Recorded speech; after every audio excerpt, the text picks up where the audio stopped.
Good morning, class, and welcome to this lesson on Magnetism 11, Motional EMF. Today we will be able to calculate the EMF between 2 points for a conducting rod in a magnetic field. So let's go back a little bit and review before we move on. We learned before that if a charge is moving in a magnetic field, that magnetic field will provide a force in the direction indicated by the right-hand rule. As you can see from this one, the charge is moving to the right, our thumb is pointing to the right, the magnetic field is pointed into the board, so our fingers are pointed into the board, and our palm is facing upwards, so therefore the force is pointing upwards. So any charge that moves in a magnetic field experiences a force due to the magnetic field due to the right-hand rule. Okay, so a moving charge experiences a force due to the magnetic field. Due to the magnetic field. Okay. So, and now what we've learned in our past few videos here is that if there is a change in the flux, meaning if there is a change in the magnetic field, the area, or the angle, if there's a change in the flux, we're going to get an induced current. We're going to get an induced current and an induced EMF. So induced current, induced EMF. So that brings us to this lesson now on motional EMF, okay? If we have a conducting rod, so this would be an example of a conducting rod, and it is connected to some wires, what we're going to see is if we move this rod, and it's connected to these wires here, okay? So if we move this, if we give it motion, what's going to happen is there's going to be a current produced in this whole circuit, because what we're doing in this situation right here is we are changing the magnetic field. As you can see here, the more we move the rod over, the greater the magnetic field lines coming through the center of the loop here. So the more we move this rod back and forth, we're changing the magnetic field, so therefore we are inducing a current, we are inducing an EMF. And so what we're going to do here is eventually I'm going to give you an equation to calculate what the EMF is. What is going to be the voltage if I move this rod down these rails in this magnetic field? What's going to be the voltage? Because I want to know that this is acting like a battery, and so between these 2 points there's going to be a voltage there, and I want to know what that is. Okay, so let's go back now to the situation. When these charges move, we do the right-hand rule to figure out the force. So right now, what I'm going to show you is how do I know the direction of current? How do I know the direction of current? How do I know the direction of current? Well, looking at this rod right here, this rod has a whole bunch of charges, it has a whole bunch of charges inside it. Okay?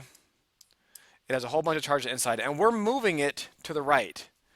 And we're moving it, I'm going to put some positives in there just to be even. We're moving it to the right. So in essence, these charges are all moving to the right. The same way this single charge right here is moving to the right, these charges are all moving to the right. Okay? The magnetic field is pointed into the page. And so if I did the right-hand rule on this picture right here, my thumb would be pointed to the right, my fingers would be pointed into the page, just like this picture right here, and the force would be going up. The force would be going up, meaning if the force is going up, that is the direction of current. That's why the current in this picture is clockwise, like this. Or, excuse me, counterclockwise, because when I use the right-hand rule, my thumb is pointing to the right, because the charges are moving to the right, the field's in, the force is going up, that force is going to push these electrons in that direction. Okay, so that is the reason why the current is going in this direction. Okay, that's how I know the direction of current here. So now I have an equation. The EMF, which looks something like this, it's a fancy looking E, is equal to VBL.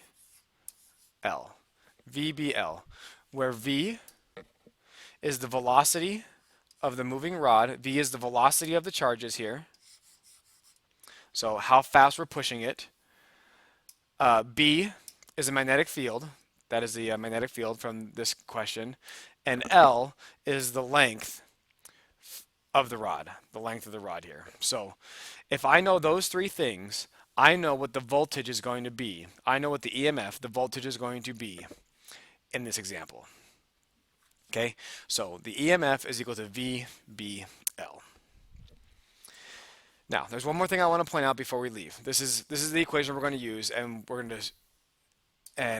I'm going to do this now, and we're going to cover it again later. We are pushing this rod to the right. We are pushing it to the right. We're getting a current that's going counterclockwise. We're getting a current that's going counterclockwise, and that current is actually producing energy in a light bulb. So this light bulb is using energy.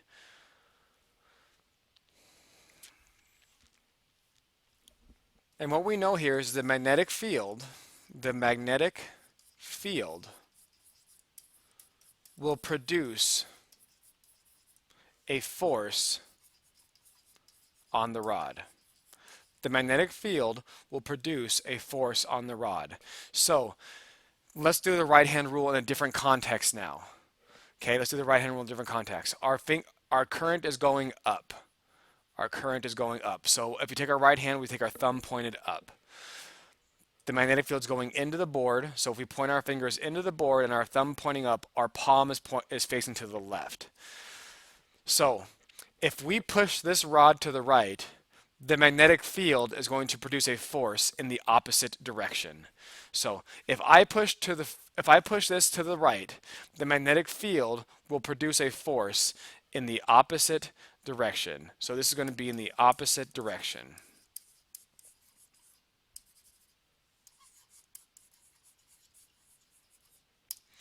And why am I telling you this? Because this is a matter of conservation of energy.